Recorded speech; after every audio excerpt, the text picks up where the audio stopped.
ప్రియమైన దేవుని సంగమా, అందరికి కూడా ప్రభు నామములో హృదయపూర్వకమైన వందనాలు తెలియజేస్తున్నాను. మనందరి ఆత్మీయ జీవితాల్లో దేవుడు కోరేది ఒకటే, మీ ప్రవర్తన అతి శ్రేష్టమైనదిగా ఉండాలి.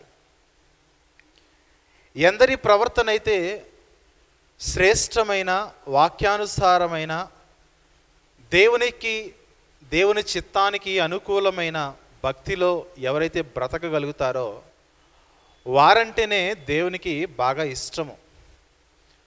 మనుషుల యొక్క ప్రవర్తన వాక్యానుసారంగా లేనప్పుడు దేవుని యొక్క వాక్యములోనికి మనం ప్రవేశించి మన జీవితాలు ఎందుకు వాక్యానుసారంగా ఉండలేకపోతున్నాయి, మన జీవితాలు ఎందుకు దేవుని చిత్తము చొప్పున మనము ప్రవర్తించలేకపోతున్నాము అనే ఆలోచన మనం ఎక్కువగా చేయవలసిన వారమే ఉన్నాం. ఎప్పుడైతే మన జీవితాలు దేవుని చిత్తములో దేవుని వాక్యానుసారమైన జీవితానికి అవి ఉండాలని మనం ఎప్పుడైతే నిర్ణయించుకుంటామో, ఎల్లప్పుడూ కూడా మనం వాక్యాన్ని వింటూ వాక్యాన్ని చదువుతూ వాక్యాన్ని ధ్యానిస్తూ ఉంటే కనుక ప్రతి లోపము కూడా సరిచేయబడుతూ ఉంటుంది. కాబట్టి ప్రియులారా, మన క్రియలు బాగుండాలంటే దేవుడు సెలవిస్తున్న మాట ఏంటంటే, మీ ప్రవర్తన మీ క్రియలు బాగుండాలంటే మీ మాట బాగుండాలి. ఎందుకంటే మాటను బట్టే క్రియలు డిపెండ్ అవుతూ ఉంటాయి. క్రియలు బాగుండాలంటే మాట బాగుంటుంది, మాట బాగుండాలి. మాట బాగుండాలంటే హృదయంలో ఉన్న ఆలోచనలు, తలంపులు, ఉద్దేశములు, ఊహలు ఏవైతే ఉన్నావో ఇవన్నీ కూడా బాగుండాలి. ఒక మాటలో చెప్పాలంటే దేవునికి ఎవరైతే అనుకూలంగా బ్రతకాలన్న ఆలోచన కలిగి ఉన్నారో వారి జీవితాల్లో సత్ప్రవర్తన కలిగి వారు జీవించాలంటే మొట్టమొదటిగా వారి యొక్క తలంపు బాగుండాలి. తలంపు బాగుంటేనే మాట బాగుంటుంది, మాట బాగుంటేనే క్రియ బాగుంటుంది. సో మన జీవితాల్లో క్రియ అనేది, ప్రవర్తన అనేది ఫైనల్ స్టేజ్. ప్రవర్తన కంటే ముందుగా మాట చెడిపోతుంది. మాట కంటే ముందుగా హృదయంలో చెడ్డ తలంపులు కలిగి ఉండడం వల్ల ఎదుటివారి పట్ల కానీ, ఒక వ్యవస్థ పట్ల కానీ, ఎదుటి వ్యక్తి పట్ల కానీ, భార్య పట్ల కానీ, భర్త పట్ల కానీ, లేదంటే కుటుంబ బంధాల పట్ల కానీ మనం ఎదుటివారిని దూషించడం కానీ, బూతులు మాట్లాడడం కానీ మాట, వ్యతిరేకమైన మాట మనం పలకడం కంటే ముందుగా మన హృదయంలో చెడ్డ తలంపులు ఉన్నాయి. హృదయం అంతా కూడా చెడ్డ తలంపులు ఉండడం వల్ల, హృదయంలోని ఆలోచనలన్నీ కూడా చెడ్డవిగా ఉండడం వల్ల మాట వ్యతిరేకంగా వెళ్ళిపోతుంది. మాట సరిగ్గా మనం పలకలేం, మంచి మాట పలకలేం. హృదయంలో అంతా కూడా మంచి ఉందనుకోండి, మనం మాట్లాడే మాట, చూపించే ప్రేమ, మనం మాట్లాడే మాట అదంతా కూడా సక్రమంగా ఉంటుంది.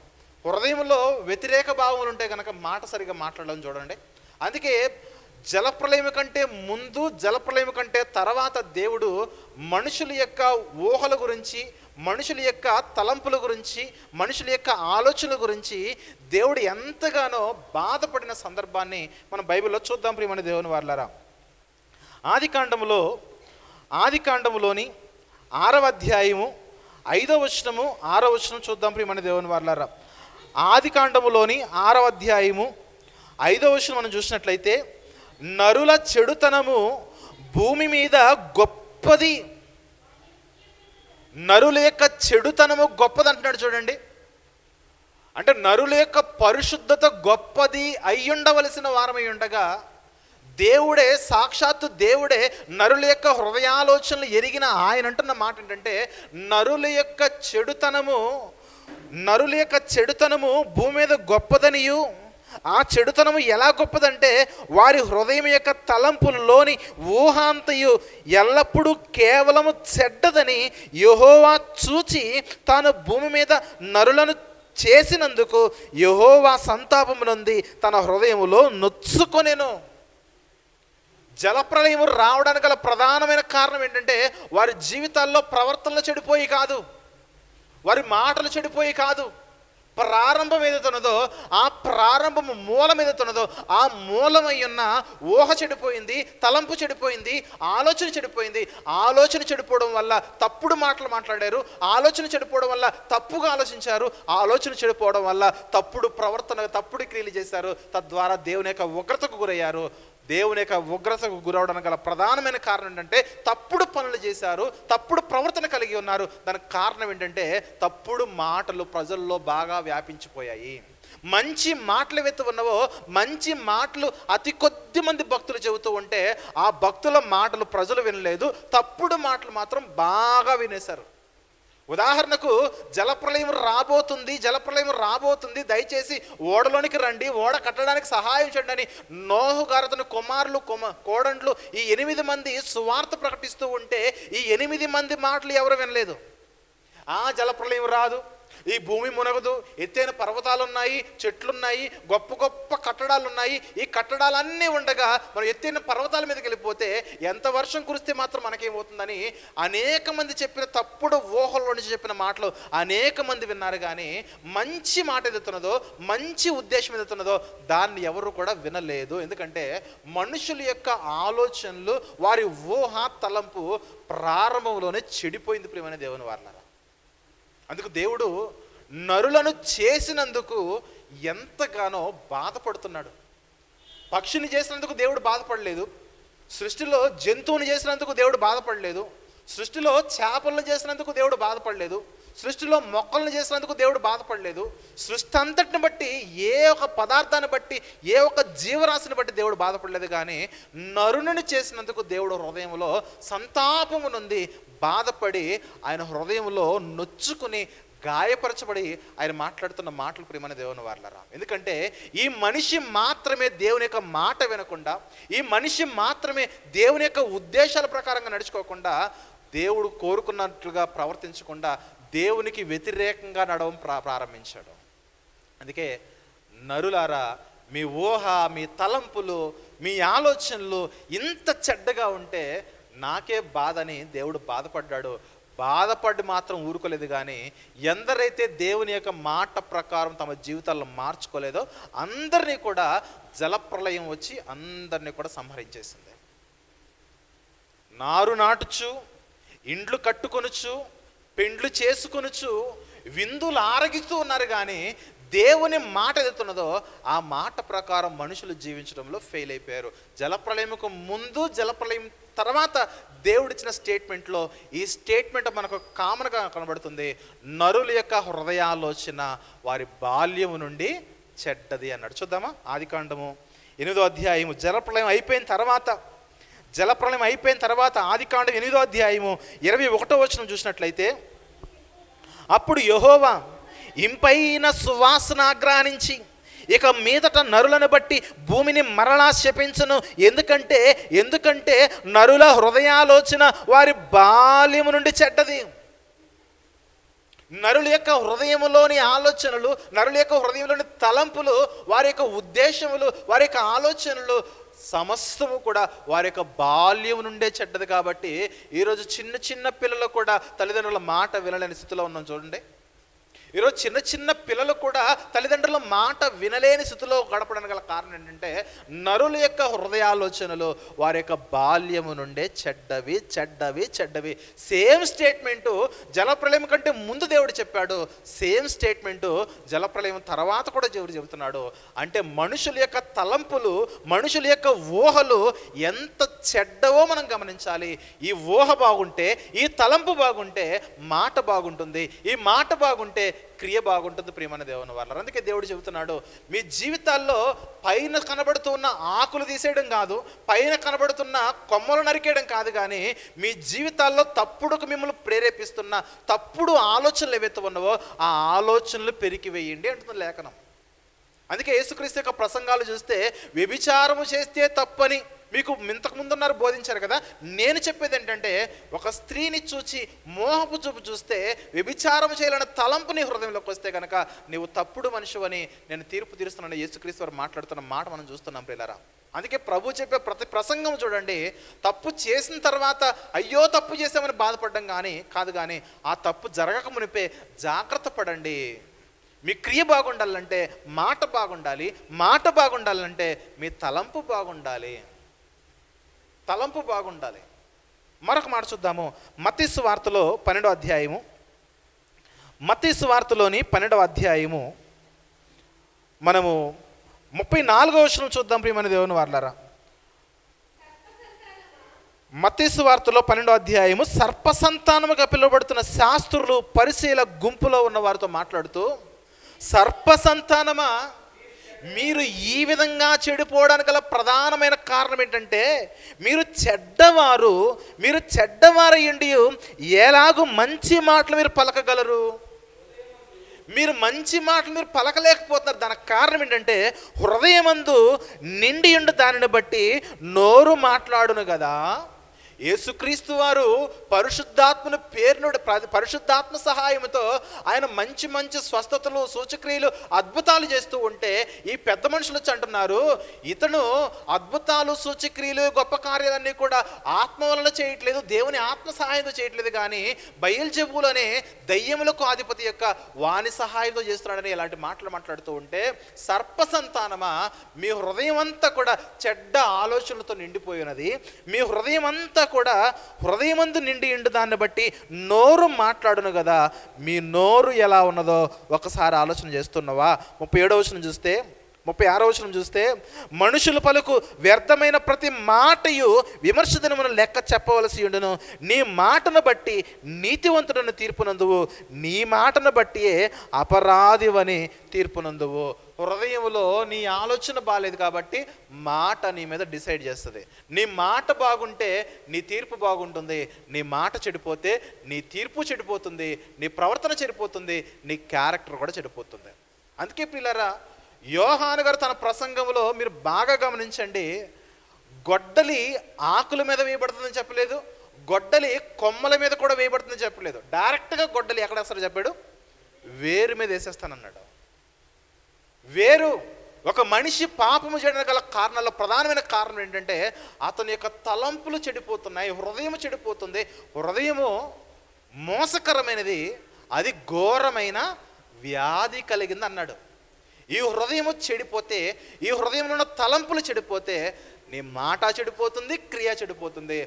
ఆల్మోస్ట్ నువ్వు అసలు ఏమంటారు, ఫైనల్గా నువ్వు ఎలా అయిపోతావంటే ఒక పాపిష్టి జనముగా, సర్పసంతానముగా నువ్వు తీర్చబడతావు.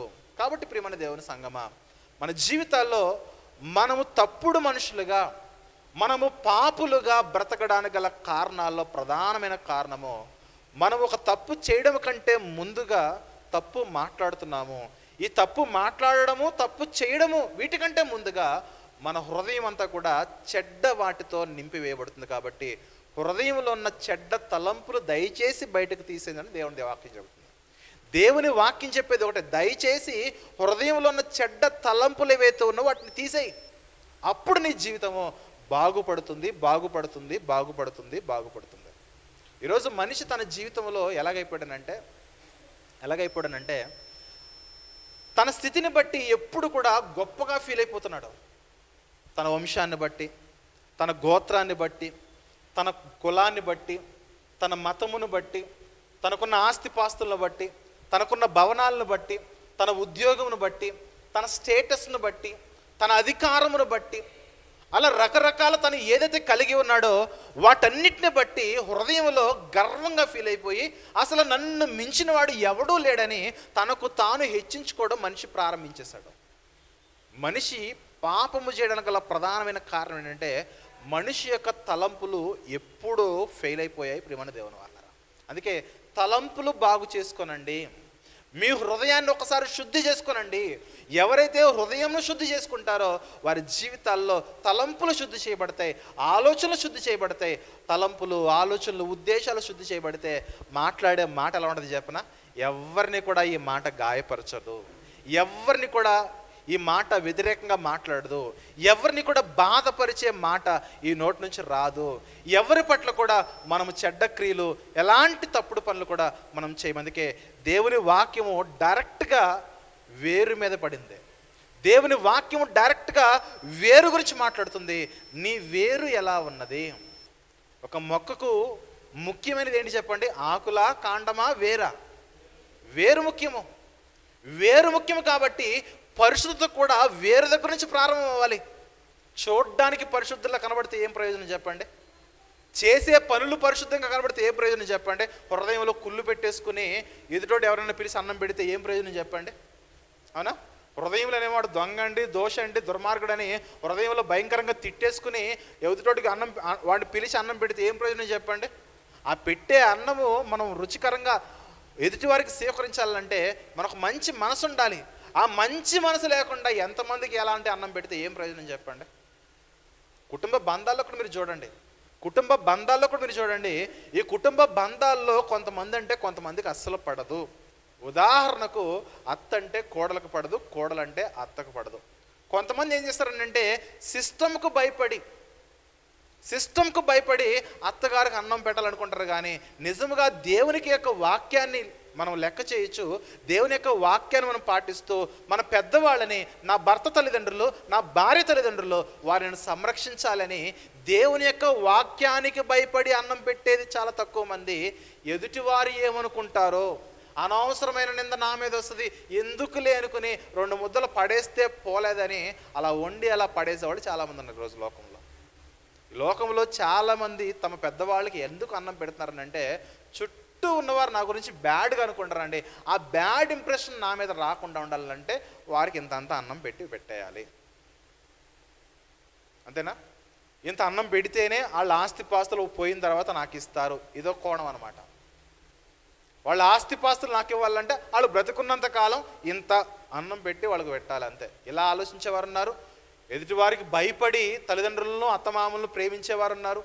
నిజం చెప్పాలంటే అత్తమామలు కానీ, తల్లిదండ్రులను కానీ, పెద్దవాళ్ళని కానీ ఎదుటివారికి భయపడి ప్రేమించడం కాదు, వారు పోయాక ఆస్తులను మన కొరకు సంపాదించుకునే కొరకు కాదు, కానీ దేవుని యొక్క మాటను మనం పాటించే వారిగా అత్తమామలకే కానీ, తల్లిదండ్రులకే కానీ, పెద్దలకే కానీ, వృద్ధులకే కానీ, శత్రువుకు సైతం మనము దేవుని యొక్క వాక్యాన్ని పాటించి వారిని మనం ప్రేమించాలి. ప్రియమైన దేవుని వారలారా, అందుకే ఎప్పుడు ఇవన్నీ కూడా మన జీవితాల్లో చక్కగా మనం చేయగలమంటే హృదయంలో మంచి మనసు ఉండాలి, హృదయంలో మంచి తలంపు ఉండాలి, హృదయంలో మంచి ఆలోచన ఉండాలి. కొంతమంది పెడతానే ఉంటారు, పైనుంచి దిప్పుతానే ఉంటారు. చూడండి, అలా ఉండకూడదు. దేవుని యొక్క మాట నాకు సెలవిచ్చింది, అందరినీ కూడా సమానంగా ప్రేమించమని, శత్రువును కూడా ప్రేమించమంది, శత్రువు కూడా అన్నం పెట్టమంది. కాబట్టి దేవుడి మాట అంటే నాకు శాసనం, కాబట్టి ఆ మాట ప్రకారంగా నేను దేవుని యొక్క మాట పాటిస్తాను. అలా దేవుని యొక్క మాటలోకి మనం వచ్చేయాలి. అలా మన జీవితాలు మార్చబడాలి. ప్రియమైన దేవుని వారలారా, అందుకే మన జీవితాల్లో మొట్టమొదటిగా మారాల్సిందే క్రియ కాదు, మాట కాదు. ఫస్ట్ తలంపు మారాలి. మనుషుల యొక్క ఆలోచన విధానము మారాలి. నేనే గొప్పోడిని అనే ఆలోచన తీసేసి నేను దేవుని వలన ఈ విధంగా బ్రతుకుతున్నాను, దేవుని వలన ఈరోజు ఇలా బ్రతకగలుగుతున్నాను, దేవుడు ఎలా చెబితే అలా నేను చేస్తాననే ఆలోచనలోనికి మన తలంపులు రావాలి. ప్రియమైన దేవుని వారలారా, మొట్టమొదటి పాయింట్ మనం చూద్దాము. కొంతమంది తమ జీవితాల్లో వారి యొక్క కుటుంబ పరిస్థితులను బట్టి, కుటుంబ స్థితిగతులను బట్టి తమ్మును తాము గొప్పగా ఫీల్ అయిపోతూ ఉంటారు. దానిలో వారికి ఉన్న ఒక ఆలోచన ఏంటంటే వారి యొక్క కులాన్ని బట్టి చాలా గొప్పవాళ్ళకు ఫీల్ అవుతూ ఉంటారు. వారి ఊహలు, వారి ఆలోచనలు ఎప్పుడు కూడా పైనే ఉంటాయి, కొండ మీదే ఉంటాయి, కొండ దిగరాళ్ళు.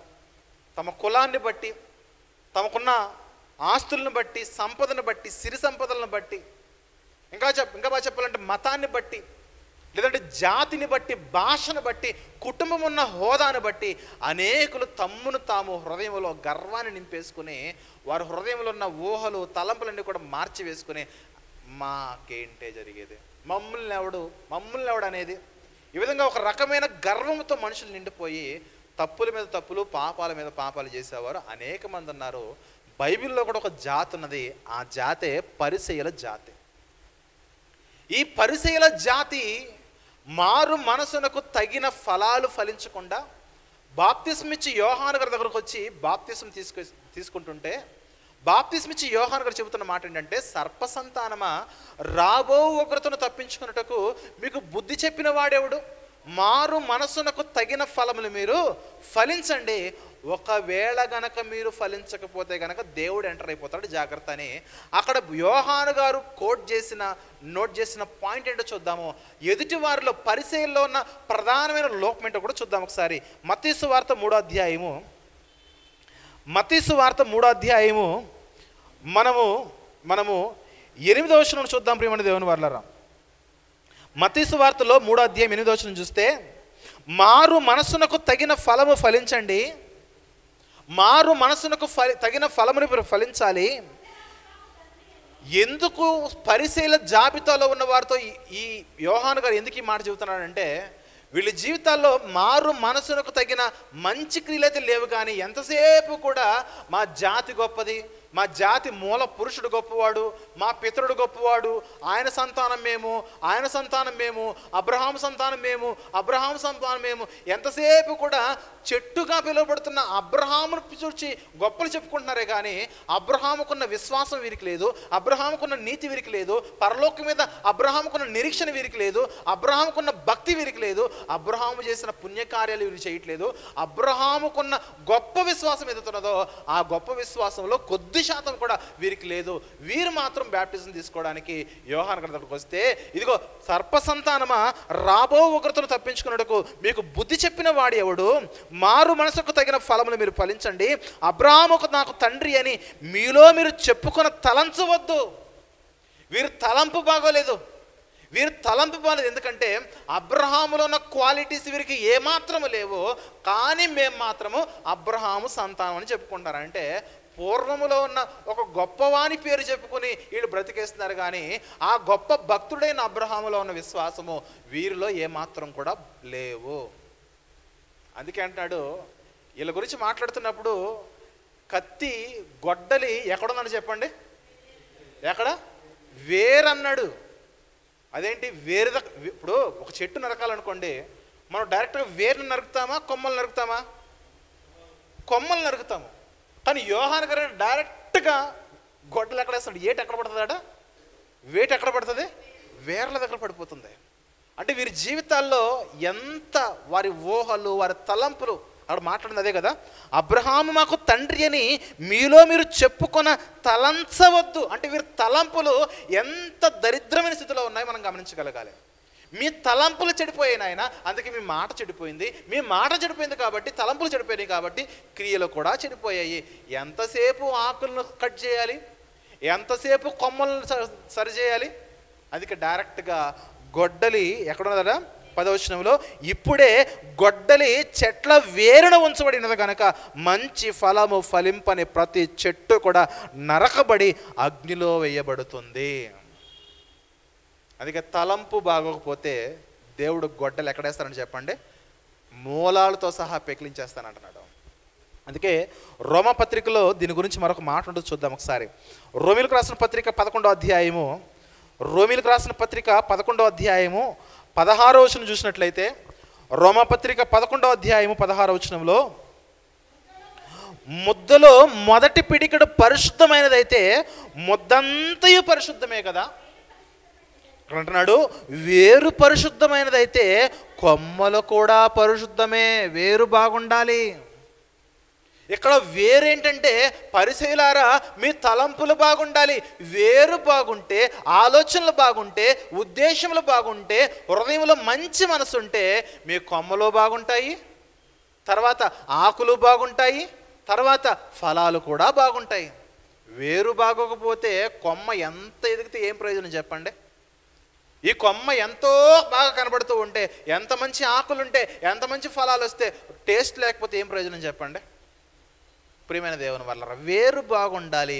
ఆ వేరు మంచి నేలన విత్తబడిన వేరుగా ఉండాలి. మా ఓనర్ వాళ్ళకి లాస్ట్ ఇయర్ ఎవరో మంచి మామిడి పండ్లు ఇచ్చారట, చాలా రుచికరమైన మామిడి పండ్లు. అది తిన్న తర్వాత ఇంత టేస్ట్ ఉన్న, ఇంత రుచికరమైన మామిడి పండ్లను ఈ మధ్యకాలం మేము తినలేదు, ఇది చాలా మంచి విత్తనంలో ఉన్నదని వాళ్ళు తినేసిన టెంకలు ఏవైతే ఉన్నారో, 2 టెంకలు 2 డబ్బాల్లో పెడితే అవి 2 కూడా కుండీల్లో ఇంత మొక్కలు వచ్చాయి. మొక్కలు వచ్చిన తర్వాత మా ఇంటికి తీసుకొచ్చి, ఇవి చాలా రుచికరంగా ఉన్నాయి, చాలా టేస్ట్గా ఉన్నాయి అని దాన్ని మా దగ్గర పాతారు. పాతే ఒకటి చచ్చిపోయింది, ఒకటి ఉన్నది. అది ఎదగట్లే. అంటే వారు ఏ స్టేజ్లో చెప్పారో చాలా టేస్ట్గా ఉన్నది, చాలా రుచికరంగా ఉంది, ఈ మధ్య కాలంలో మేము అంత టేస్ట్ తినలేదని చెప్పారే, ఆ మాటలకి ఈ చెట్టు యొక్క ఎదుగుదలకు ఏమాత్రం మ్యాచ్ అవ్వట్లేదు. నాకు ఆలోచన వచ్చింది, అసలు ఇంతకీ వాళ్ళకు వచ్చిన పండ్లు, వారు తిన్న పండ్లు ఏవైతే ఉన్నవో ఆ పండ్లు ఎంత మంచి నేలలో అవి ఎదిగాయో, మంచి పొలంలో ఎదిగిన చెట్టు అయి ఉంటుంది, మంచి లవణాలు, మంచి ఖనిజాలు, మంచి నీరు ఆ చెట్టుకి అందడం వల్ల అవి చక్కటి ఫలాలు ఇచ్చింది. ఆ టేస్ట్ కూడా మంచి రుచికరంగా ఉన్నది. ఎందుకంటే వాటి వేళ్ళు ఎక్కడున్నాయంటే మంచి నేలను ఉన్నాయి. మంచి నేలను ఉండడం వల్ల ఆ ఫలాల యొక్క రుచి కూడా బాగుంది. మరి ఇక్కడ ఏమని చెప్పండి, చుట్టూ డ్రైనేజీలు, సెప్టిక్ ట్యాంకులు, అవునా, సారవంతమైన భూమి కాదు, సారవంతమైన నీళ్లు కావు, అవునా, మంచి మెరుగైన ఖనిజాలు లేవు, లవణాలు లేవు, మినరల్స్ లేవు. ఆ భూమిలో నిస్సారమైన భూమిలో ఆ చెట్టు పెడితే నువ్వు అలాంటి ఫలాలు ఉపయోగించుకుంటే, ఊహించుకుంటే ఏమొస్తుంది చెప్పండి? ఆ చెట్టు ఎదగట్లేదు. సంవత్సరం అయిపోయింది కానీ ఇంతే ఉంది. అది అర్థమవుతుందా? అంటే వాళ్ళు ఆ ఫలం గురించి చెప్పిన మాటలు వేరు, తీరా ఈ చెట్టు చూస్తే అది ఎదుగుతున్న క్రమం వేరు. అందుకే ఈ ఏరు బాగుండాలి. ఈ ఏరు వాక్యానుసారమైన స్థితిలో ఉంటే చక్కగా ఫలిస్తుంది. అందుకే ఎవరు తమ జీవితాల్లో వాక్యానుసారమైన జీవితంలో గడుపుతారో అప్పుడు తమ ఊహ బాగుంటుంది. ఊహ బాగుంటే మాట బాగుంటుంది. మాట బాగుంటే క్రియ బాగుంటుంది. చెట్టు దగ్గర నుంచి వచ్చేయండి, మామిడికాయల నుంచి పక్కకు వచ్చేయండి, దేవుని వాక్యం దగ్గరకు రండి. అందుకే హెబ్రీ గ్రంథకర్త అంటున్నాడు, హెబ్రీ పత్రిక 4వ అధ్యాయంలో, హెబ్రీ పత్రిక 4వ అధ్యాయము మనం 12వ వచనం చూస్తే దేవుని వాక్యం గురించి మాట్లాడుతున్న మాట. హెబ్రీ పత్రిక 4వ అధ్యాయం, హెబ్రీ పత్రిక 4వ అధ్యాయం 12వ వచనంలో, ఎందుకనగా దేవుని వాక్యము సజీవమై బలము గలదై రెండంచులు గల ఎటువంటి ఖడ్గము కంటను వాడిగా ఉండి ప్రాణాత్మలను, కీళ్లను, మూలుగును విభజించమంటుటకు దూర్చు హృదయం యొక్క తలంపులను, ఆలోచనలు శోధించుతున్నది. కాబట్టి ఏ మనిషి అయితే దేవుని యొక్క వాక్యాన్ని హృదయంలో, శరీరంలో, మూలుగుల్లో నింపుకుంటాడో, నరనరాల్లో దేవుని యొక్క వాక్యం చేత నింపబడతాడో వారి యొక్క ఆలోచనలన్నీ కూడా ఫలిస్తాయి, వారి యొక్క తలంపులు బాగుంటాయి, వారి ఉద్దేశాలు బాగుంటాయి. అందుకే సర్పసంతానంగా మీరు ఉండకండి. సర్పసంతానమా, ఒక్కసారి దేవుని యొక్క వాక్యం మీకు అర్థమవుతుందా? మీరు అబ్రహాము సంతానం గొప్పగా చెప్పుకుంటున్నారు కదా, మీ కుటుంబ వంశమును బట్టి గొప్పగా ఫీల్ అవుతున్నారు కదా, ఏమాత్రం కూడా అంత ఫీల్ అవ్వకండి. మీ కులాన్ని బట్టి, జాతిని బట్టి, మతాన్ని బట్టి, భాషను బట్టి, ప్రాంతాన్ని బట్టి నువ్వేదో గొప్పగా ఫీల్ అవ్వద్దు.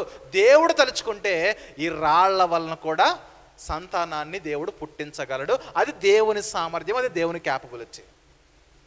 చాలామంది ఇప్పటికీ ఈ లోకంలో బ్రతుకుతున్న ఈ ఆధునిక ప్రపంచంలో ఇంకా చాలామంది కులాన్ని బట్టి బ్రతికేస్తున్నారు. మా కులం ఏంటో తెలుసా? అడగరు కానీ చెప్పేస్తారు, మాది ఫలానా కులం అండి, మాది అదని, మేము ఇదని. కొంతమంది తమకున్న ఆస్తిపాస్తులను బట్టి, వంశం యొక్క గౌరవాన్ని బట్టి, మా తాత ముత్తలు వాళ్ళండి, మా తాత ముత్తలు వీళ్ళండి, ముత్తాతలు ఇల్లండి, రకరకాలుగా కుటుంబ పరిస్థితులను బట్టి తమ్మును తామే హెచ్చించుకునే ప్రయత్నం చేస్తుంటారు. దానికి అర్థం ఏంటంటే వారి హృదయం అంతా కూడా చెడిపోయినది.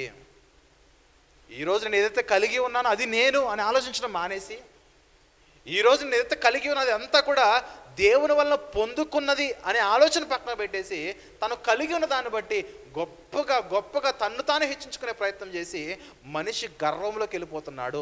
ఆ గర్వాన్ని విడిచి బయటికి రా అంటుంది. నువ్వంతటి గర్వంలోకి వెళ్ళిపోవడానికి కారణం ఏంటంటే నీ తలంపులు బాగలేదు. దయచేసి నీ తలంపులు మార్చుకో. మరికొంతమంది ఉంటారు సెకండ్ కేటగిరీలో. వారు కలిగి ఉన్న తలాంతులు, నైపుణ్యము, టాలెంట్ ఏదైతే ఉన్నదో ఆ టాలెంట్ని బట్టి విర్రవీగుతూ ఉంటారు. కొంతమంది మీరు గమనించండి, డ్రైవర్స్ ఏమనుకోకండి, కొంతమంది డ్రైవింగ్ బాగా చేస్తారు, చాలా షార్ప్ డ్రైవింగ్ ఉంటుంది. వాళ్ళకున్న టాలెంట్ని బట్టి టాలెంట్ ప్రదర్శించడానికి చిన్న రోడ్లో కూడా చాలా వేగంగా వెళ్తారు చూడండి, కేవలము టాలెంట్ షో చేయడానికే. ఇది రద్దీ ప్లేసు, స్లోగా వెళ్ళాలి, మినిమం స్పీడ్ ఏదైతే ఉన్నదో ఆ స్పీడ్లో వెళ్ళాలన్న ఆలోచన ఉండదో చాలా ర్యాష్ డ్రైవింగ్ చేస్తారు. 2 వీలర్ అయినా 4 వీలర్ అయినా. కొంతమంది 10 టైర్ల లారీని కూడా అలాగే నడుపుతారు చూడండి. నేను చెప్పిన మాట వింటదండి, అదొక రకమైన ఆలోచన, తలంపులు. వారి తలంపులు ఎలా ఉన్నాయంటే అలా నేను చెప్పిన మాట అది వింటదండి. కర్మ కాలితే ఏదో ఒక రోజు బ్రేక్ ఫెయిల్ అవుతుంది, వాడు డైరెక్ట్ ఎవడో ఒకడు గుద్దేస్తాడు, యాక్సిడెంట్ అయిపోద్ది, చెరసాల్లో ఉంటాడు. గమనించాలి, ఊహలు బాగుండాలి, తలంపులు బాగోవాలి, ఆలోచనలు బాగోవాలి. మనం ఏదైతే కలిగి ఉన్నామో దాన్ని బట్టి మనం గర్వంగా ఫీల్ అవ్వద్దు. అదే మన నాశనానికి మొదటి మెట్టు అవుతుంది. అప్పుడే గొడ్డలు ఎక్కడ ఉంటుంది చెప్పండి? వేరు వేరు వేరు పునాదులతో సహా మనము పెకలించబడతాం. జాగ్రత్త, పునాదితో సహా దేవుడు తీసేస్తాడు. అందుకే అంటున్నాడు పౌలు భక్తుడు కొరింథీయులకు రాసిన మొదటి పత్రిక 4వ అధ్యాయంలో 6వ వచనం చూస్తే, కొరింథీయులకు రాసిన మొదటి పత్రిక 4వ అధ్యాయం 6వ వచనంలో, సహోదరులారా మీరు మమ్మును చూచి లేఖనము యందు వ్రాసి ఉన్న సంగతులను అతిక్రమింపకూడదని నేర్చుకొని, తర్వాత మీరొకరి పక్షమున మరి ఒకరి మీద ఉప్పొంగకుండానట్లు. కొంతమంది ఎలా ఉన్నారంటే, మా వల్ల కొన్ని విషయాలు మీరు నేర్చుకున్న బోధన బట్టి కానీ, నేర్చుకున్న వాక్యాన్ని బట్టి కానీ, నేర్చుకున్న జ్ఞానమును బట్టి కానీ, నేర్చుకున్న తలాంతులను బట్టి కానీ, కొంతమంది కీబోర్డ్ ప్లే చేస్తారు, కొంతమంది డ్రమ్స్ ప్లే చేస్తారు, కొంతమంది ఆయా రంగాల్లో కొంచెం తలాంతులు బాగుంటాయి. మీకున్న తలాంతులను బట్టి మీరు ఏమాత్రం కూడా ఉప్పొంగకండి, మీకు మీరే హెచ్చించుకోకండి, మీకు మీరే పొంగిపోకండి. పొంగిపోతే సముద్ర తరంగాలనే దేవుడు అణచివేస్తున్నాడు. నీవెంతటి వాడివి, పొంగినది ఏదైనా ఖచ్చితంగా నేల మీద పడిపోవాల్సిందే. సముద్ర తరంగాలు పొంగాయనుకోండి, మరలా ఉంటాయి అక్కడ? ఆకాశంలో ఉంటాయా? ఉండవు, పడిపోవాల్సిందే. కొండ మీద అన్నం పొంగు వచ్చిందనుకోండి, అది అలాగే ఉంటుందా? కింద పడాల్సిందే. పొంగినది ఏదైనా సరే కింద పడాల్సిందే. అందుకే ఊహలు మార్చండి, తలంపులు మార్చండి. నీకున్న తలాంత, అది దేవుని జ్ఞానమైనా వాక్యమైనా గర్వంగా ఫీల్ అవ్వద్దు. నీకున్న భవనమైనా, ఆస్తి అయినా, చిన్న భూభాగమైనా, స్థలమైనా, నీకున్న దాన్ని బట్టి నువ్వు ఏమాత్రం కూడా గర్వంగా ఫీల్ అవ్వద్దు. నువ్వు ఏదైతే కలిగి ఉన్నావో అది నీకు చెందినది కాదు, కానీ దేవుని వలన నీవు పొందినది. బాగా గమనించండి, మీరు ఏదైతే ప్రస్తుతము కలిగి ఉన్నారో, అది ఇల్లే కానీ, స్థలమే కానీ, ఉద్యోగమే కానీ, ఆరోగ్యమే కానీ, తలాంతే కానీ, ఆయా రంగాలు మీరు కలిగి ఉన్న నైపుణ్యమే కానీ, అది ఏదైనా సరే మీకు చెందినది కాదు. కేవలం అది దేవుని వలన మీరు పొందుకున్నవి కాబట్టి ఎవరు కూడా గర్వంగా ఫీల్ అవ్వద్దు. తలంపులు మార్చుకున్నది దయచేసి. తలంపులు మారితే మీకు భూమి కనబడుతుంది, భూమి మీద నిలబడి మనం బ్రతకగలుగుతాం. మన తలంపులు కనుక ఆకాశం వైపు చూసామనుకోండి, ఎగిరెగిరి పడ్డామనుకోండి, ఎగిరిన వాడు ఎప్పటికైనా నేల మీద పడాల్సిందే. అందుకే హెచ్చించుకోకండి, ఉప్పొంగకండి, తగ్గించుకుని బ్రతకండి అని చెబుతూ 7వ వచనంలో, ఎందుకనగా నీకు ఆధిక్యము కలగజేయువాడు ఎవడు? అసలు నీవు ఈరోజు ఈ స్థితిలో ఉన్నావంటే నీకు ఇంత ఆధిక్యత, ఇంత ప్రివిలేజ్ నీకు ఇచ్చింది ఎవరు చెప్పు? నీకింత ప్రివిలేజ్ ఇచ్చింది ఎవరు చెప్పు? నీకింత ఆధిక్యత ఇచ్చింది ఎవరు చెప్పు అని చెబుతూ, నీకు కలిగిన వాటిలో పరిని వలన నీవు పొందనిది ఏది? పొందియుండియు పొందనట్లు నీవు అతిశయింపనేలా? ఈరోజు నువ్వు ఏదైతే కలిగి ఉన్నావో ప్రతిదీ కూడా ఎదుటి వారి వల్ల నువ్వు పొందుకున్నదే కదా. ఈ జన్మ ఎవరి వల్ల? నీకు నువ్వే తయారు చేసుకున్నావా? నో, ఎదుటి వారి వల్ల. ఇంతంత ఫుడ్ నువ్వు తయారు చేసుకుంటావా? నువ్వు తయారు చేసుకోలేవు, ఎదుటి వారి వల్ల. ఒక రైతు పండించాలి, రైతు ఎలా తయారు చేయగలడు? తనకు తానుగా తయారు చేయగలడా? నో, తయారు చేయలేడు. అది దేవుని కార్యం అన్నది. మనుషులుగా మనం ఈరోజు దేనైతే కలిగి ఉన్నామో, ఇంత స్థలము నీకు నువ్వు కొనుక్కోగలవా? నో. నువ్వు కష్టపడగలవా? నో. నువ్వు సంపాదించగలవా? నో. ఎందుకంటే నీకు వేరే వాళ్ళు పని ఇవ్వాలి, నీకు వేరే వాళ్ళు ఉద్యోగం ఇవ్వాలి, నీకు వేరే వాళ్ళు, ఒకవేళ నువ్వు సొంత బిజినెస్ పెట్టినా సరే నీకు వేరే వాళ్ళ ద్వారా కస్టమర్స్ రావాలి. నువ్వు ఈరోజు ఏదైతే ఉన్నావో ప్రతిదీ కూడా ఇతరుల వల్ల నువ్వు పొందుకున్నదే. ఆ ఇతరుల వల్ల నువ్వు ఎలా పొందుకోగలుగుతున్నావు అంటే అక్కడ దేవుని కార్యం ఉన్నది. అంతే. మన జీవితంలో చిన్న వస్తువైనా, పెద్ద వస్తువైనా, పెద్దదైనా, ఏదైనా సరే మనం ఏదైతే కలిగి ఉన్నామో అది ఏది కూడా మనకు చెందినది కాదు, దేవుని వలన ఇతరుల ద్వారా మనము పొందుకున్నదే. కాబట్టి మన తలంపులు మారాలి. మనం భూమి మీద నిలబడి ఆలోచిస్తే మనం ఏంటో మనకు అర్థమవుతుంది. కాబట్టి ప్రియమైన దేవుని వాళ్ళరా, మన జీవితాలు మనకున్న తలంపులను బట్టి, కుటుంబ స్థితిగతులను బట్టి, కుటుంబ గౌరవాలను బట్టి, వంశాన్ని బట్టి, జాతి మత కులాన్ని బట్టి మీరు ఎప్పుడు కూడా మీ తలంపులు పాడు చేసుకోవద్దు. తగ్గి ఆలోచించండి. ఉప్పొంగకండి. ఇది 2వ పాయింట్. ఇక 3వ పాయింట్ చూస్తే కొంతమందికి అధికారం ఉంటుంది. కొంతమంది ఈ అధికారం అనే దీన్ని బేస్ చేసుకుని చాలామంది గర్వంగా ఫీల్ అయిపోయి దేవుని యొక్క రాజ్యానికి అనేక మంది దూరం అయిపోతున్నారు. నిజమండి. చాలామంది వార్డు మెంబరు గొప్పగా ఫీల్ అయిపోతాడు, ఎమ్మెల్యే గొప్పగా ఫీల్ అయిపోతాడు, మంత్రి గొప్పగా ఫీల్ అయిపోతాడు, చిన్న చిన్న కార్పొరేటర్లు గొప్పగా ఫీల్ అయిపోతారు, ఉద్యోగం చేసి అధికారులు గొప్పగా ఫీల్ అయిపోతారు. కానీ బైబిల్లో ఒక అధికారి ఉన్నాడు. ఆ అధికారి 100 మంది మీద అధికారి, శతాధిపతి. ఆ శతాధిపతి యొక్క దాసునికి అనారోగ్యం అవుతుంది, రోగం వస్తుంది. ఆ రోగమును యేసుక్రీస్తు వారు బాగు చేస్తాడేమోనని యూదుల పెద్దలని యేసుక్రీస్తు యొద్దకు పంపిస్తే ఆ యూదుల పెద్దలు ప్రభు దగ్గరకు వచ్చి, అయ్యా, ఈ శతాధిపతి ఉన్నాడు, చాలా మంచివాడు, మన యూదుల కొరకు సమాజ మందిరాన్ని కూడా కట్టించాడు, నీకు ఇష్టమైతే అతని ఇంటికి వెళ్ళి స్వస్థపరుస్తావా అని అడిగితే, ఈ శతాధిపతికి మరలా ఎందుకు ఆలోచన వస్తుంది, అయ్యో నేను అంతటి వాడిని కానే అని, చాలా గొప్ప బోధకుడిలా ఉన్నాడు, ఎన్నో గొప్ప గొప్ప కార్యాలు చేస్తూ ఉన్నాడు, ఆయన నా ఇంటికి వచ్చేంత గొప్పవాడిని నేను కాను, మాట మాత్రం సెలవిస్తే చాలు నా దాసునికి ఆరోగ్యం వచ్చేస్తుందని మంచి విశ్వాసం ఉంచినప్పుడు అతడు పలికిన మాట మనం చూద్దాం. లూకాసు వార్త 7వ అధ్యాయంలో, లూకాసు వార్త 7వ అధ్యాయము మనము 6-7 వచనాలు చూద్దాం పిల్లలు. లూకాసు వార్త 7వ అధ్యాయం 6-7 వచనాలు చూస్తే, కావున యేసు వారితో కూడా వెళుతూ ఉంటే ఆయన ఇంటి దగ్గరకు వచ్చినప్పుడు శతాధిపతి తన స్నేహితులను చూచి, మీరు ఆయన యొద్దకు వెళ్ళి, ప్రభువా, శ్రమ పుచ్చుకొనవద్దు, నీవు నా ఇంటిలోనికి వచ్చుటకు నేను పాత్రుడిని కాను, అందుకే అందుకే అందుకే నీ యొద్దకు వచ్చుటకు పాత్రుడినని నేను ఎంచుకొనలేదు. శతాధిపతి అంటే అధికారం కలిగిన వాడు, అధికారం ఉపయోగించుకోవట్లేదు. 100 మంది మీద అధికారం కలిగిన ఆ శతాధిపతి అంటున్నాడు, ప్రభువా, నీ యొద్దకు రావడానికి నాకు అధికారం ఉందని కానీ నేను పాత్రుడని కానీ అనుకోవట్లేదు ప్రభువా, నువ్వు మాట మాత్రం సెలవు ప్రభువా, నా దాసుడు స్వస్థపరచబడతాడని ఈ శతాధిపతి చూపించిన విశ్వాసం మనకు ఉండాలి ప్రియులారా. చిన్న చిన్న ఉద్యోగాలు ఉంటేనే, ఆ ఉద్యోగం ఎవరైనా మనకంట కింద ఎవరైనా ఉంటేనే వారు నానా రకాలుగా టార్చర్ చేస్తూ ఉంటారు.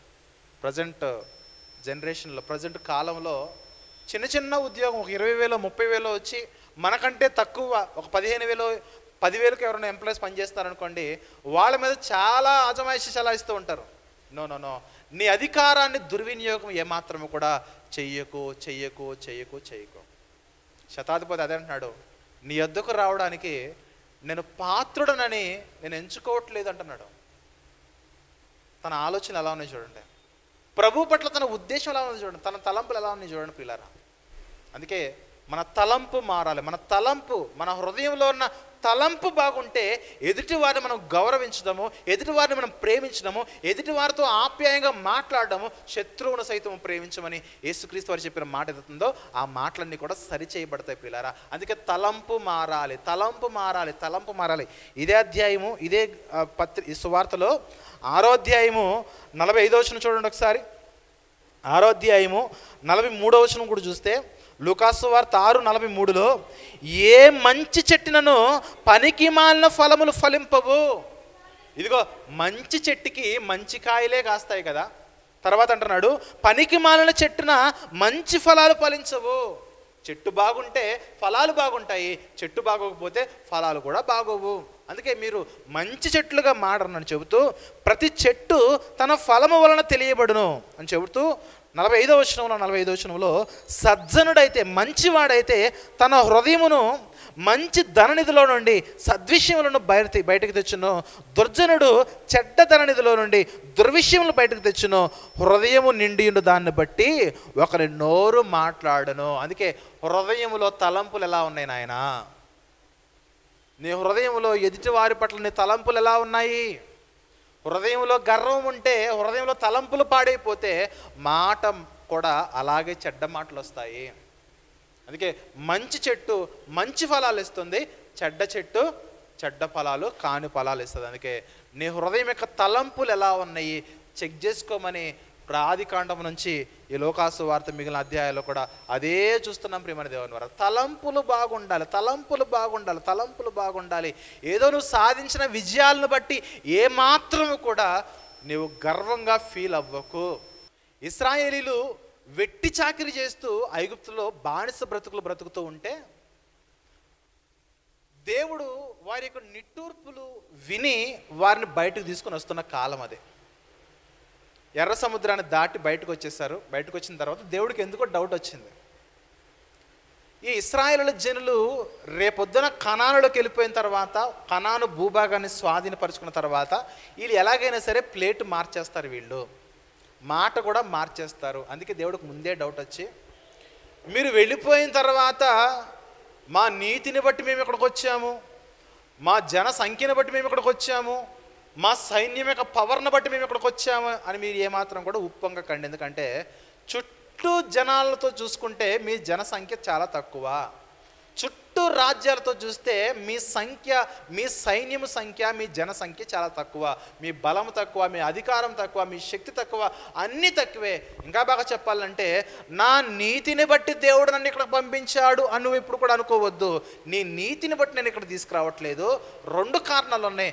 ఒక కారణం ఏంటంటే మీ పితరులైన అబ్రహాము, ఇస్సాకు, యాకోబులకు నేను వాగ్దానం చేశాను కాబట్టి, ప్రమాణం చేశాను కాబట్టి, ప్రమాణ రూపకంగా వారి సంతానమైన మిమ్మల్ని నేను ఇక్కడ తీసుకొస్తున్నాను కాబట్టి మీరు చేసిన పుణ్యకార్యాలంటే ఏవీ లేవని దేవుడు భవిష్యత్తులో జరగబోయే వాటిని ముందుగా జ్ఞాపకం చేసుకుని, వీళ్ళు వెళ్ళిపోయిన తర్వాత ఎలాగైనా సరే మా బలాన్ని బట్టి మేము వచ్చామండి, మా అధికారం బట్టి మేము వచ్చామండి, మా శక్తిని బట్టి మేము వచ్చామని వీళ్ళు గర్వంగా ఫీల్ అయిపోయే అవకాశం చాలా ఉన్నది. అందుకే దేవుడు వారి గర్వాన్ని ముందే అణచడానికి ముందే చెబుతున్నాడు. చూద్దాం ఒకసారి ద్వితీయోపదేశకాండము 9వ అధ్యాయము, ద్వితీయోపదేశకాండములోని 9వ అధ్యాయము 4వ వచనం చూద్దాం. ప్రియమైన దేవుని వారలారా, ద్వితీయోపదేశకాండములోని 9వ అధ్యాయం 4వ వచనం చూస్తే, నీ దేవుడైన యెహోవా నీ ఎదుటి నుండి ఆ కనాను భూభాగంలో ఉన్న వారిని తోలివేసిన తర్వాత నేను ఈ దేశమును స్వాధీనపరచుకున్నట్లుగా యెహోవా నా నీతిని బట్టి నన్ను ప్రవేశపెట్టినని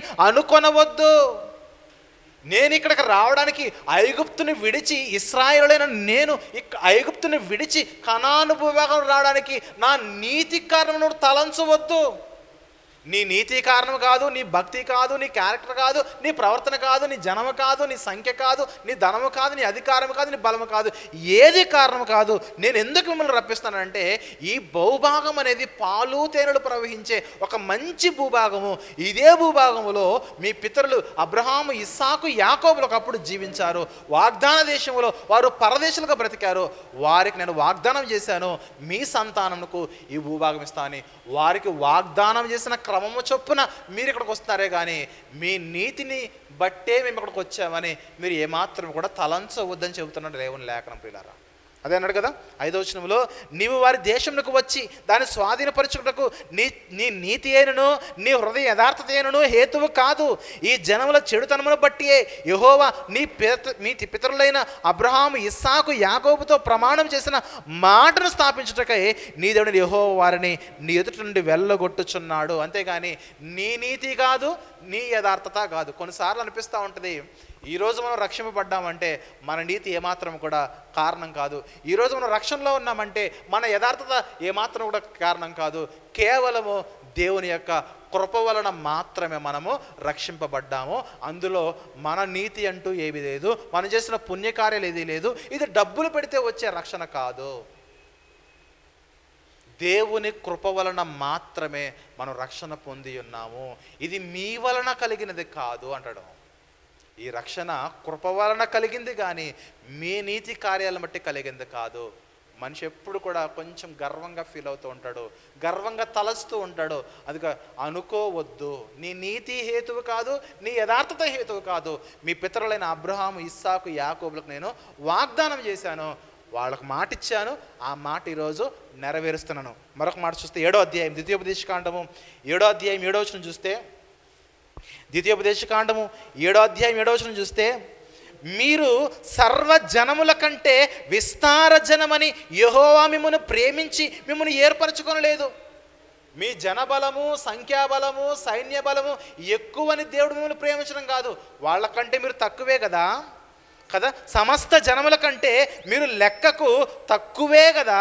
అయితే యెహోవా మిమ్మల్ని ప్రేమించువాడు గనుకను తాను మీ తండ్రులకు చేసిన ప్రమాణములను నెరవేర్చువాడును గనక యెహోవా బాహుబలము చేత మిమ్మల్ని రప్పించి దాసుల గృహములో నుండి, ఐగుప్తు రాజైన ఫరో చేతుల నుండి మిమ్మల్ని విడిపించాను. మీ సంఖ్య తక్కువ, మీ నీతి తక్కువ, మీ యథార్థత తక్కువ. కాబట్టి మీ పితరులకి చేసిన వాగ్దానాన్ని బట్టి మీరు ఇక్కడికి వచ్చారే కానీ మీ నీతిని బట్టి కాదు, మీ సంఖ్యను బట్టి కాదు, మీ యథార్థతను బట్టి కాదు. అక్కడికి వెళ్ళిపోయిన తర్వాత మీ తలంపులు ఏమాత్రం కూడా పాడు చేసుకోకండి. దేవుడు ముందుగా వారికి చెబుతున్న మాట, తలంపులు జాగ్రత్త, ఆలోచనల జాగ్రత్త. మీకు మీరు గొప్పలు పోవద్దు, మీకు మీరు హెచ్చించుకోవద్దు. చూస్తున్నారా, దేవుని యొక్క మాట మూలాల్లో నుంచి మాట్లాడుతుంది. మూలాల్లో నుంచి మాట్లాడుతుంది. మూలము, మీ వేర్లు ఎలా ఉన్నాయి, పరిశుద్ధతలో మీ వేర్లు ఎలా ఉన్నాయి. నరుల యొక్క హృదయాలోచన వారి యొక్క బాల్యం నుండి చెడ్డది కాబట్టి హృదయంలో ఏది ఉందో అదే మాట్లాడుతుంది. హృదయంలో ఏదవుతుందో అదే చేస్తున్నారు. అందుకే హృదయాన్ని మార్చుకోండి ఒకసారి. హృదయంలో ఉన్న తలంపులు మార్చండి. హృదయంలో ఉన్న తలంపులు మంచి తలంపులు సంపాదించుకోండి. వాక్యానుసారమైన తలంపుల్లోనికి రండి. అప్పుడే మీ జీవితాల్లో మార్చబడతారని దేవుని యొక్క లేఖనము ఎంతో చక్కగా మనతో మాట్లాడుతుంటే, ఇలా మార్పు చెందాలి ఇక్కడ మనము. లేకపోతే దేవుడు ఏం నరికాడు ఫస్ట్ చెప్పండి? కొమ్మలను తీసేయడు, ఆకుల్ని తీసేయడు. ఆయన తీసేయాలనుకుంటే డైరెక్ట్గా వేరు మీద వేసేస్తున్నాడు. కాబట్టి దేవుడు ఎంత ప్రేమామయుడో, ఎంత దీర్ఘశాంతుడో, ఎంత కనికర సంపన్నుడో, ఎంతగా ఆదరణ కలుగు చేయవాడో, ఆయన మాటలు వింటూ కూడా మన జీవితాల్లో వాక్యానుసారంగా మనం బ్రతకకపోతే అదే సీన్ ఆయన అప్లై చేస్తాడు మనకి. రిప్లైగా సేమ్ దేవుడు మనకి తన కాఠిన్యాన్ని చూపిస్తాడు, తన ఉగ్రతను చూపిస్తాడు. ఆయన మన నుండి కోరేది ఒకటే, మార్పు చెందండి. మీ తలంపులు మార్చుకోండి. నీకున్న కుటుంబ పరిస్థితులను బట్టి గొప్పగా ఫీల్ అయిపోవద్దు. నీకున్న ఆస్తుపాస్తులను బట్టి గొప్పగా ఫీల్ అయిపోవద్దు.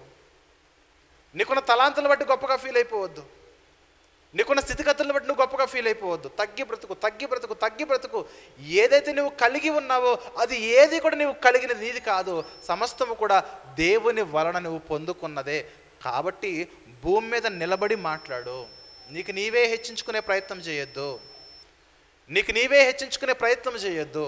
ప్రియమైన దేవుని సంగమా, ఒకవేళ నేనే మేధావిని, నాకే అన్నీ తెలుసని నువ్వు ఎగిరెగిరి పడుతూ ఉంటే గనక దేవుడు సూటిగా 3 ప్రశ్నలు వేస్తున్నాడు. ఆ ప్రశ్నలకు జవాబులు నీకు తెలిస్తే చాలు, నువ్వు గొప్పవాడు అయిపోతావు. నేనే మేధావిని, నేనే గొప్పవాడిని, నాకే అంతా తెలుసు, నన్ను మించిన వాడు ఎవడూ లేడని నీ హృదయంలో నేను జ్ఞానిని కదా అని అనుకున్నావు అనుకోండి, నీ అంత వెర్రివాడు ఇంకొకడు ఉండడని దేవుని యొక్క వాక్యం చెబుతుంది. ఆ 3 ప్రశ్నలు మనుషులకు దేవుడు సంధిస్తున్న 3 ప్రశ్నలు ఏంటో చూద్దాం ఒకసారి. రోమీయులకు రాసిన పత్రిక 11వ అధ్యాయంలో మనుషులకు ఎవరైతే తమ్మును తాము మేధావులుగా తలంచుకొనుచున్నారో, ఎవరైతే తమను తాము గొప్పవారుగా ఊహించుకొనుచున్నారో, ఎవరైతే తమకున్న తలాంతులను బట్టి ఈవులను బట్టి ఆస్తుపాస్తులను బట్టి గొప్పవారుగా తమకు తామే మేధావులుగా ఊహించుకుని తలంచుకొనుచున్నారో వారికి దేవుడు వేస్తున్న 3 ప్రశ్నలు మనం చూద్దాము. రోమీయులకు రాసిన పత్రిక 11వ అధ్యాయము 34వ వచనం చూద్దాం. ప్రియమైన దేవుని వారలారా, మొట్టమొదటి ప్రశ్న, దేవుడు మానవాళికి సంధిస్తున్న మొట్టమొదటి ప్రశ్న, ప్రభువు మనస్సును ఎరిగిన వాడు ఎవడు? దేవుడు మనిషికి వేస్తున్న కౌంటర్ ఏంటి చెప్పనా? నీకు దేవుని మనసు అర్థమైందా? దేవుడు మనసు నీకు బాగా తెలుసా? ఒకవేళ నీకు తెలిస్తే కనుక నీ బుద్ధిహీనత అంతా పక్కన పెట్టేస్తావు. నేను జ్ఞానిని అనుకోవు, ఎందుకంటే నీకంటే జ్ఞాన సంపన్నులు ఉన్నారు. ఆ సంపన్నులు చూసి నీ కళ్ళు కిందకు దించుకొని భూమిని చూసి బ్రతకడం ప్రారంభిస్తుంది. అందుకే దేవుని మనస్సును ఎరిగిన వాడు ఎవడు? దేవుని మనస్సును ఎరిగిన వాని యొక్క జీవితం ఎలా ఉంటుంది చెప్పనా? యేసుక్రీస్తు వారి యొక్క జీవితం వలె ఉంటుంది. యేసుక్రీస్తు వారి జీవితం ఏంటి చెప్పండి? ఆయన సర్వజ్ఞాని, సృష్టికర్త, కలిగినది ఏది కూడా ఆయన లేకుండా కలగలేదు. ఆయన ఎంతో తగ్గించుకున్నవాడు, ఆయన ఎంతో విధేయత కలిగిన వాడు, ఆయన మాట ఎంతో జాగ్రత్తగా ఉంటుంది. అన్ని విషయాల్లో తన్ను తాను రిక్తునిగా చేసుకుని దేవుని హెచ్చిస్తూ బ్రతికినవాడు. అందుకే ప్రియులారా, దేవుని మనస్సు ఎరిగిన వాడు ఎవడు? గర్వంగా ఫీల్ అవుతున్నావా? మేధావి అనుకుంటున్నావా? నీకున్న ఆస్తిపాస్తులు బట్టి, సిరి సంపదలు బట్టి, జ్ఞానాన్ని బట్టి నన్ను మించిన వాడు లేడనుకుంటున్నావా? ఒక్కసారి ఆలోచించు. దేవుని మనస్సును ఎరిగిన వాడువా? ఒక్కవేళ నువ్వు దేవుని మనసును కనుక నువ్వు ఎరిగిన వాడవైతే నీ యాటిట్యూడ్ మారిపోతుంది, నీ తలంపు మారిపోతుంది, నీ ఉద్దేశాలు మారిపోతాయి, నీ మాట మారిపోతుంది, నీ ప్రవర్తన కూడా మారిపోతుంది. నువ్వు ఎప్పుడు జ్ఞాని అవుతావంటే దేవుని మనసు నీకు సంపూర్ణంగా తెలిసినప్పుడే నువ్వు జ్ఞాని అవుతావు. దేవుని మనసు నీకు ఎరగకుండా నువ్వు జ్ఞానివి కాలేవు సుమా. ఎందుకంటే దేవుని మనస్సు మనకు తెలియజేస్తుంది, సృష్టిని తెలియజేస్తుంది, పరిశుద్ధత తెలియజేస్తుంది. మనమందరం కూడా పరలోకం వైపు అడుగులు వేసేలా దేవుని మనసు మనల్ని ప్రేరేపిస్తుంది. అందుకే నువ్వు జ్ఞానివి అని పిలువబడాలంటే దేవుని యొక్క మనస్సు నీవు సంపూర్ణంగా నువ్వు ఎరిగిన వాడవై ఉండాలి. రెండో కౌంటర్ చూద్దాం ఒకసారి. రెండో కౌంటర్ చూస్తే, ఆయనకు ఆలోచన చెప్పిన వాడు ఎవడు? అసలు దేవుడే సమస్తానికి ఆధారభూతుడు, లేదంటే సృష్టికర్త, సర్వము ఆయనే. అలాంటి సర్వజ్ఞాని అయిన ఆయనకు ఆలోచన చెప్పింది ఎవడు చెప్పండి? ఆయనకు ఆలోచన చెప్పాడు ఎవడు ఉండడం? అంత సర్వజ్ఞాని. ఆ జ్ఞానిని చూడు, ఆ జ్ఞాని చేసిన కార్యాలు చూడు, మనిషి నువ్వెంతటి వాడవో నీకు అర్థమవుతుంది. సృష్టిలో నువ్వెంతటి చిన్న నీటి బొట్టువో నీకు అర్థమవుతుంది. ఆకాశంలోకి వెళ్ళిపోతే ఈ భూమిని చూస్తే భూమే బొట్టు అంత ఉంటుంది. ఈ గెలాక్సీలో, ఈ సౌర కుటుంబంలో భూమే బొట్టంత ఉంటుంది, ఈ చిన్నగా ఉంటుంది. ఈ భూమి మీద నువ్వెంతటి వాడు చెప్పు? అందుకే దేవునికి ఆలోచన చెప్పిన వాడెవడు? ఇక మూడో కౌంటర్ చూస్తే ముందుగా ఆయనకిచ్చి ప్రతిఫలము పొందగలవాడు ఎవడు? ఎవడు గొప్పడు? ఎవరు గొప్పవాడు? దేవుని మనసును ఎరిగినవాడు గొప్పవాడు. ఆయనకు ఆలోచన చెప్పే స్థితికి ఎదిగిన వారు గొప్పవారు. అంత గొప్పోడు ఎవడు లేడు ఇక్కడ. ఒకానొక సందర్భంలో మోషే గారు చెప్తారు, దేవా ఈ ప్రజలు నీవే చంపేస్తే తర్వాత ఈ ప్రజలు నీ గురించే బ్యాడ్గా అనుకుంటారు ప్రభు అని మోషే గారు చిన్న ప్రయత్నం చేస్తారు. అర్థమవుతుందా? దేవునికి ఆలోచన చెప్పేంత గొప్ప స్థితిలో ఎవరూ లేరు. అందుకే మనం ఎల్లప్పుడూ కూడా దేవుని కంట్రోల్లో ఉన్నాము, దేవుని కనుసన్నల్లో ఉన్నాము, దేవుని కనుచూపుల్లో ఉన్నాము, దేవుని అండర్లో ఉన్నాం. కాబట్టి మన జీవితాల్లో అత్యంత జాగ్రత్తగా మనం బ్రతకాలి, జాగ్రత్తగా ఆలోచించాలి, జాగ్రత్తగా మాట్లాడాలి, జాగ్రత్తగా ప్రవర్తించాలి. తర్వాత మూడో పాయింట్ ఏంటంటే, ఆయనకు ఇచ్చి ప్రతిఫలము పొందగలవాడు ఎవడు? మామూలుగా మనం దేవునికి ఇంత కానుకిస్తాం. ఆయనకి ఇవ్వడం అంటే ఏంటి చెప్పండి? కానుక ఇవ్వడము. అసలు కానుక మనం ఎలా ఇస్తాం చెప్పండి? దేవుడు మనకి ఏదైతే ఇస్తున్నాడో దానిలో నుంచి మనం దశం భాగమో 10%, 5%, లేదా ఎంతో కొంత ఎంత వస్తే అంతో మనం ఇస్తున్నాం. అంటే దేవుడు ఇచ్చిన దానిలో నుంచి మనం ఇస్తున్నాము. కానీ అసలు నిజానికి ఎవడు గొప్పవాడు, ఎవడు మేధావి, ఎవడు దేవుని సన్నిధిలో గొప్పవాడుగా పిలువబడతాడంటే ముందు ఆయనకి ఇచ్చి తర్వాత పొందుకునేవాడు గొప్పవాడు. దేవుని వాక్యము మనకు అర్థమైతే మనం కూడా చాలా గొప్పవాళ్ళం అవుతాం. జనరల్గా దేవుని యొక్క లేఖనం కూడా చేసేదేమీ లేక మీరు అసలు ఏమీ ఇవ్వని పిసినారోళ్ళు అయిపోతున్నారు. మీరు ఎలా ఉండాలంటే నేను మీకు ఇస్తున్నాను, ఇచ్చిన దాని నుంచి కొంత ఇవ్వండి అని దేవుడు చెప్పాడు. కానీ వర్ధిల్లను కొలది పిస్తనంగా కాకుండా మీరు ఇవ్వండి అని చెప్పాడు. కానీ నిజానికి మనం ఇచ్చే క్రమంలో మనం ఎప్పుడు గొప్పవారం అవుతామంటే ఏమన్నా చెప్పండి? ముందుగా ఆయనకు ఇచ్చి తర్వాత ఆయన యొద్ద నుండి మనము ప్రతిఫలము పొందగలవాడు ఎవడు? ఈ మూడు విషయాలు ఎవరైతే బాగా అర్థం చేసుకుంటారో వారి జీవితాల్లో మేధావులుగా, వారి జీవితాల్లో దైవజ్ఞానులుగా, వారి జీవితాల్లో ఆత్మజ్ఞానులుగా వారు చలామణి అవుతారు. అందుకే పౌలుకి ఇది బాగా అర్థమైపోయింది. పౌలు భక్తునికి ఇది బాగా అర్థమైపోయింది. పౌలు గారు అంత జ్ఞానాన్ని సంపాదించుకోవడానికి కారణం ఏంటి చెప్పండి? ముందు మొత్తం ఇచ్చేశాడు. ఫిలిప్పీ పత్రికలో అదే చెప్తాడు. ఫిలిప్పీలకు రాసిన పత్రికలో 3వ అధ్యాయము, ఫిలిప్పీ పత్రిక 3వ అధ్యాయం 7వ వచనం చూస్తే, 7-8 వచనాలు చూస్తే, ఫిలిప్పీ పత్రిక 3వ అధ్యాయం 7వ వచనం నేను చదువుతున్నానమ్మా. ఫిలిప్పీ పత్రిక 3వ అధ్యాయం 7-8 వచనాలు చూస్తే, అయినను ఏవేవి నాకు లాభకరములై ఉండెనో వాటిని క్రీస్తు నిమిత్తము నష్టముగా ఎంచుకున్నాను. ఎందుకంటే ముందు నేను దేవునికి ఇచ్చేసి ప్రతిఫలము పొందుకున్నాను. ఎలా పొందుకున్నానంటే నేను ఎందుకు ఇచ్చానంటే అని మాట్లాడుతూ 8వ వచనంలో, నిశ్చయముగా నా ప్రభు అయిన యేసు క్రీస్తుని గురించిన అతి శ్రేష్టమైన జ్ఞానము నిమిత్తమే సమస్తమును కూడా నష్టముగా ఎంచుకొనుచున్నాను. అలా ఏం చేశాడు చెప్పండి? యేసుక్రీస్తుని గురించిన అతి శ్రేష్టమైన జ్ఞానం నీలో రావాలంటే ముందు నువ్వు కలిగి ఉన్నదంతా కూడా దేవునికి ఇవ్వు. దేవునికి ఇచ్చి మరలా ఆయనకి ఏదైతే ఇస్తున్నాడో వాటిని పొందుకుని విశ్వాస జీవితాన్ని క్రమముగా ముందుకు తీసుకునేళ్ళు. తలంపులు మారాలి. విశ్వాస జీవితంలో మన తలంపులు పౌలు భక్తుని యొక్క తలంపులు వంటివిగా ఉండాలి. విశ్వాస జీవితంలో మన తలంపులు యేసుక్రీస్తు వంటి తలంపుల వలె ఉండాలి. మన తలంపులు అపోస్తలుల తలంపుల వలె ఉండాలి.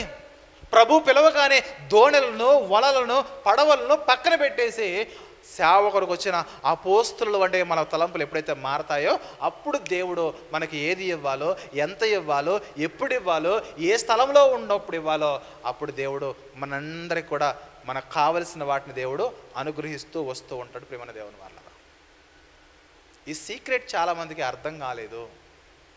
ఈ సీక్రెట్ చాలామందికి అర్థం కాలేదు కాబట్టే ఆర్థిక అస్థిరత్వం కలిగి విశ్వాస జీవితంలో అటు విశ్వాసంలోనూ ఉండక, అటు సంపాదనలో ఉండక, అటో గంతు ఇటో గంతు వేస్తూ రెండింటిని కూడా నిర్లక్ష్యం చేస్తూ ఎక్కడా కూడా ఎదగలేకపోతారు. చూడండి, అటు ఎదగలేకపోతున్నారు, ఇటు ఎదగలేకపోతున్నారు. అంటే ఎదిగేవారు కొంతమంది ఉన్నారేమో ఆర్థికంగా, అంటే వాళ్ళు అక్రమంగా ఎదుగుతున్నారు, అన్యాయంగా ఎదుగుతున్నారు, దేవుణ్ణి వదిలేసి ఎదుగుతున్నారు.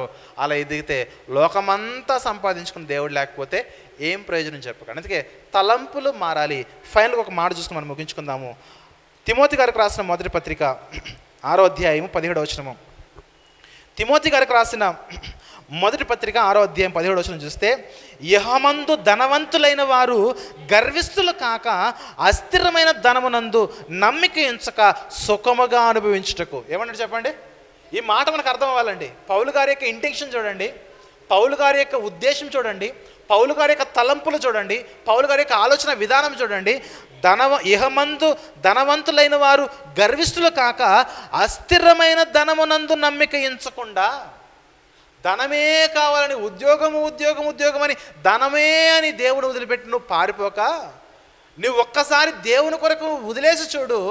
దేవుడు నీకు సుఖముగా దయచేసి సుఖముగా బ్రతకడానికి నీకు ఎంతైతే కావాలో అంత దేవుడు నీకు ఇవ్వడం ప్రారంభిస్తాడు.